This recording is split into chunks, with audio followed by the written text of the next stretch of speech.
Good morning. Last class में अपन ने 7 number जो चैप्टर था उसको कंप्लीट कर लिया था। उसमें एक आपके जितने भी रोग अपन ने पढ़े थे उनकी एक कि रोग का क्या नाम है, रोग कारक का क्या नाम है, ठीक है, और रोगजनक की बात करेंगे। ठीक है, ये एक सारणी बनाते हैं जिससे आपको क्या है रोगजनक याद करने में आसानी रहेगी। मैंने आपको पहले भी कहा था रोगजनक याद करना आपके लिए कंपलसरी है।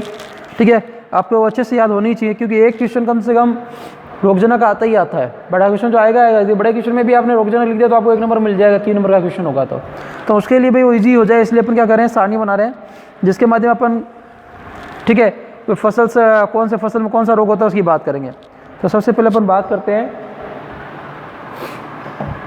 ये सारणी बनाते हैं। सबसे पहले इधर अपन लिख लेते हैं क्रम संख्या।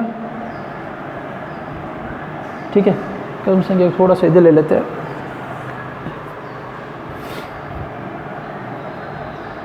क्रम संख्या हो गई। उसके बाद अपन फसल,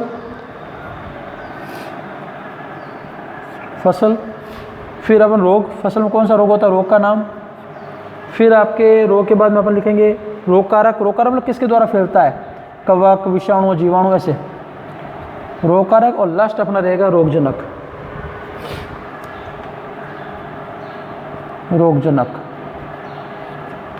इनकी बात करेंगे। ठीक है, कि सबसे पहले कौन कौन सा रोग रहेगा इसकी बात करने वाले हैं अपन।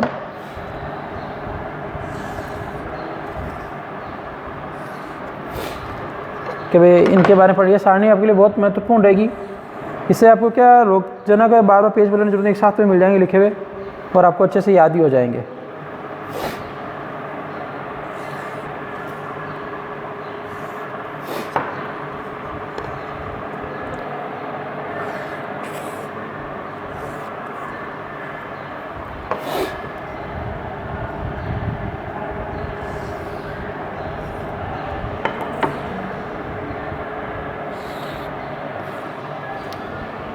देखिए बात करते हैं अपन कि भाई सबसे पहले सभी देखो मैं आपको हर चीज़ अलग अलग मार्कर से रिप्रेजेंट कर दूंगा ताकि आपको पढ़ने में थोड़ी आसानी रहेगी।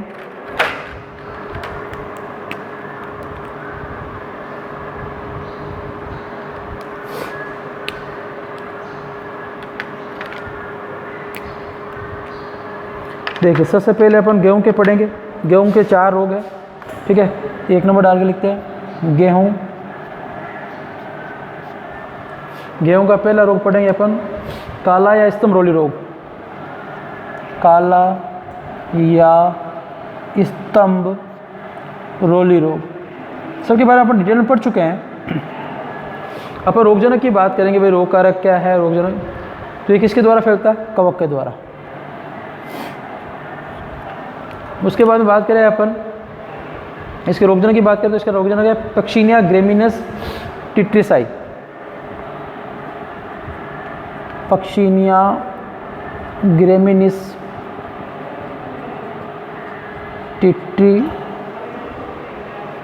टिट्रिसाई, ये हो गया आपके पहला। दूसरे की बात करते हैं तो आप सारणी बना लीजिएगा, आपके काम आएगी ये बात। ठीक है, कि भाई कौन सा है किस प्रकार से फैलता है। दूसरा है आपके ये देखो 4 तो लिख लेता हूँ। ये भी क्या है, गेहूं के द्वारा फैलेगा। ठीक है, गेहूं में क्या नाम है, भूरा या पण कीट रोग। भूरा या पण कीट रोग। उसके बाद बात करें अपन कि भाई किसके द्वारा फैलता है, ये भी कवक के द्वारा। और इसका जो रोगजनक है वो आपके है पक्शिनिया रिकोन्डिटा। पक्शिनिया रिकोन्डिटा। ठीक है, ये हो गए आपके। अब अपन नेक्स्ट की बात करते हैं। तीसरा भी क्या है आपके, गेहूं में फैलता है। इसका आपके क्या नाम है, पीला रोली रोग। क्या नाम है, पीला रोली रोग। ठीक है, ये भी किसके द्वारा फैलता है, आपके कवक द्वारा फैलता है। किसके द्वारा फैलता है, कवक द्वारा फैलता है। और इसका क्या है, पक्शिनिया स्ट्राइफॉर्मिस। क्या नाम है, पक्षिनिया स्टाइफॉर्मिस।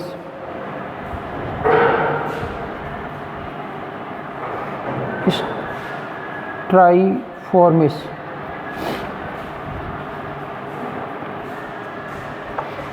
ठीक है। और चौथा आपके और है, वो भी किसका है, आपके गेहूं का है। ठीक है। और ये जो आपके है, इसका नाम है आपके अनावर्त या छिद्राखंड। अनावर्त या छिद्रा, अनावर्त या छिद्राखंड। ठीक है। और ये किसके द्वारा फैलता है, ये आपके फैलता है बीजाणु के द्वारा। किसके द्वारा फैलता है, बीजाणु के द्वारा फैलता है। और इसके बाद अपन बात करें कि भाई इसका रोगजनक कौन है, तो इसका रोगजनक है आपके अस्टिलागो सेजेटम प्रजाति टिट्रिसाई। अस्टिलागो सेजेटम प्रजाति टिट्रिसाई।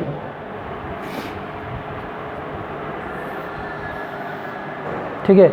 ये तो हो गए आपके गेहूं के द्वारा या गेहूं में फैलने वाले रोग। टोटल आपको पता है अपन ने 9 रोग का डिस्कशन डिटेल में पढ़ा था, डिस्कशन किया था इस चैप्टर में। और आप मान के चलिए एग्ज़ाम एक क्वेश्चन बड़ा आ सकता है, छोटा क्वेश्चन तो आएगा ही आएगा कि इसका रोगजनक क्या है, ये से क्वेश्चन पूछे जाते हैं। तो अब देखिए बात करते हैं 5वें के अंदर कि 5वें नंबर पर बता जो का पढ़ा था अपन, क्या पढ़ा था, आवर्तकंड रोग।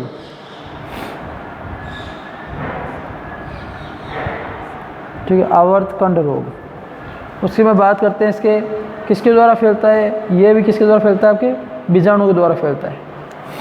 क्या हो गया इसके में, बीजाणु।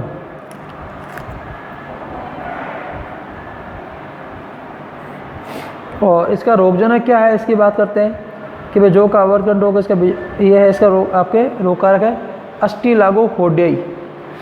अस्टिलागो होडेई।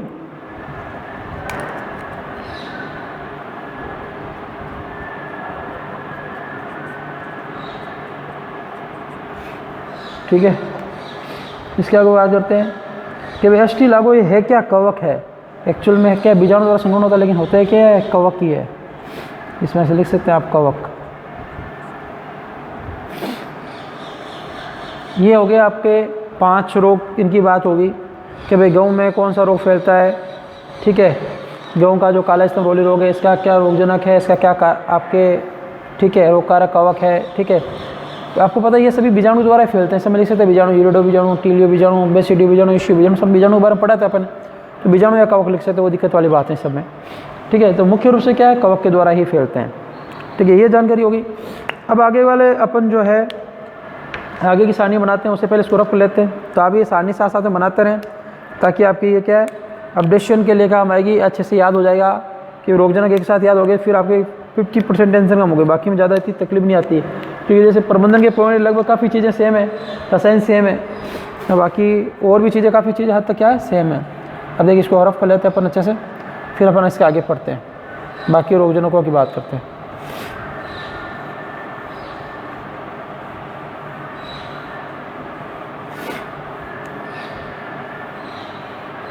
कि भाई ये रोगजनक हो गए, इनके ये सारणी बनाने का अपने औचित्य यही है कि भाई आपको अच्छे से समझ में आ जाए ये चीज़ें।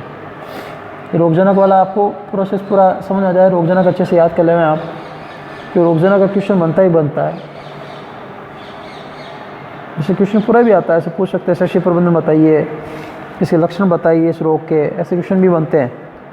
इसका रासायनिक प्रबंधन बताइए कोई, तो ये एग्ज़ाम में ऐसे क्वेश्चन भी आते हैं। लेकिन मुख्य रूप से जो क्वेश्चन पूछे जाते हैं, ठीक है, रोगजनक से रिलेटेड ज़्यादा पूछे जाते हैं।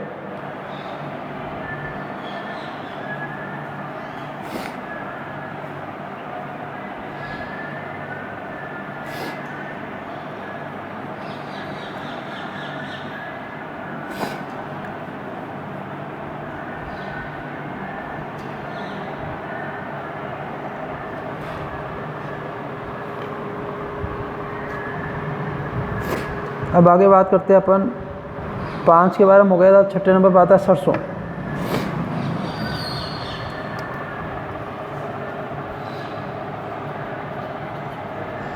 फसल का नाम हो गया सरसों, रोग का नाम हो गया सफ़ेद रोली रोग, सफ़ेद रोली रोग, ठीक है। इसके बाद में बात करें इसके, ये भी किसके द्वारा फैलता है, कवक के द्वारा, ठीक है। और आपके इसका रोगजनक कौन है, ठीक है, इसकी बात करते हैं तो एल्बुगो कैंडिडा।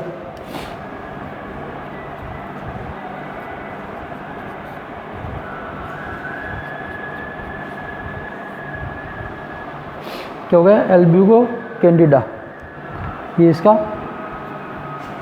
रोगजनक हो गया जिसकी वजह से फैलता है। इसके बाद में बात करते हैं अपन दूसरे प्रकार का आता है आपके इसके नेक्स्ट आगे बैंगन, ठीक है। बैंगन की बात करते हैं 7 नंबर पे। अभी लास्ट 2 क्लास पहले पढ़ा था इसको। बैंगन कौन सा रोग होता है, लघुपन रोग होता है बैंगन में, लघुपन रोग होता है। और ये किसके द्वारा फैलता है, ये आपने पढ़ा था माइकोप्लाज्मा, फाइटोप्लाज्मा है ना, तो ये अलग ही है, तो इसको पीपीएलओ लिख देता हूँ, शॉर्ट में बोलते हैं पीपीएलओ फाइटोप्लाज्मा। रोगजनक ही वही है, माइकोप्लाज्मा फाइटोप्लाज्मा, पीपीएलओ लिख देता हूँ शॉर्ट में। तो ये अलग संरचना, ना तो विषाणु में आती है ना कवक में आती है, अलग संरचना है। तो ये फाइटोप्लाज्मा के द्वारा फैलता है।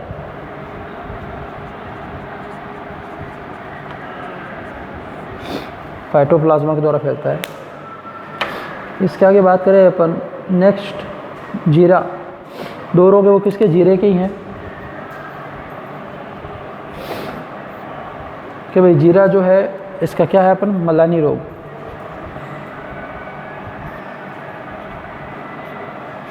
जीरे का जो मलानी रोग है ये किसके द्वारा फैलता है, कवक के द्वारा। क्या नाम है इसका, फ्यूजेरियम ऑक्सीस्पोरम।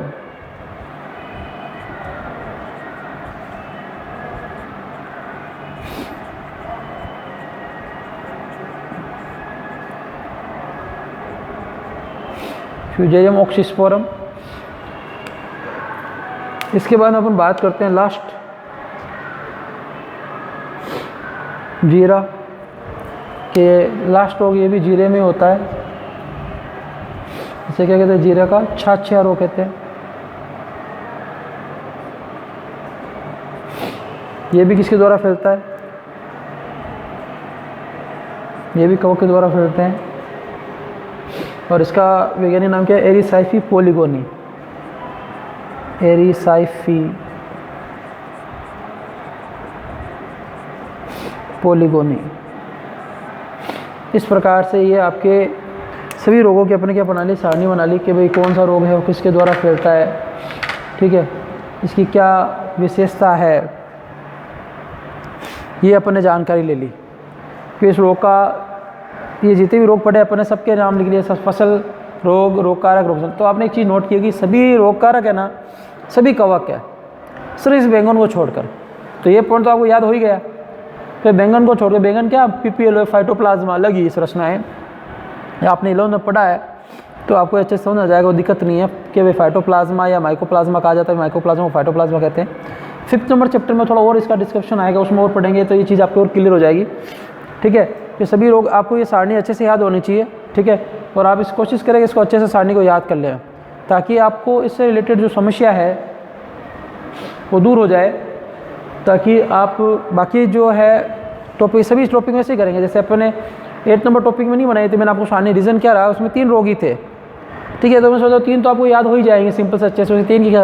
अब 6 नंबर चैप्टर पढ़ेंगे तो उसमें मैं आपको पहले सारणी बनाऊंगा, शुरुआत करेंगे क्लास की, या फर्स्ट या लास्ट में आपको सारणी बनाऊंगा। तो आज पूरे रोग पढ़ लेंगे तो सारणी अच्छे से समझ में आती है, तो 6 नंबर चैप्टर में सारणी बनाएंगे। और ये चैप्टर कल से अपन नया चैप्टर स्टार्ट करने वाला है, 6 नंबर चैप्टर। ये 6 नंबर चैप्टर हो जाएगा तो आप ये समझ लीजिए आपके एग्रीकल्चर का, बायोलॉजी का 50% सिलेबस हो गया, according to marking, according to page number, ठीक है। ऐसे हमें समझिए 6 to 14 चैप्टर तो बहुत होते हैं, 1 to 5 बहुत कम होते हैं। अब वो संख्या पे मत जाइए, ठीक है। लेकिन अपन मार्क्स की बात करें एग्जामिनेशन के हिसाब से, तो ये 50% सिलेबस 6 नंबर चैप्टर होने के बाद हो जाता है, ठीक है। तो आज के लिए अपन इस क्लास में इतना ही करेंगे, नया चैप्टर अपन नई क्लास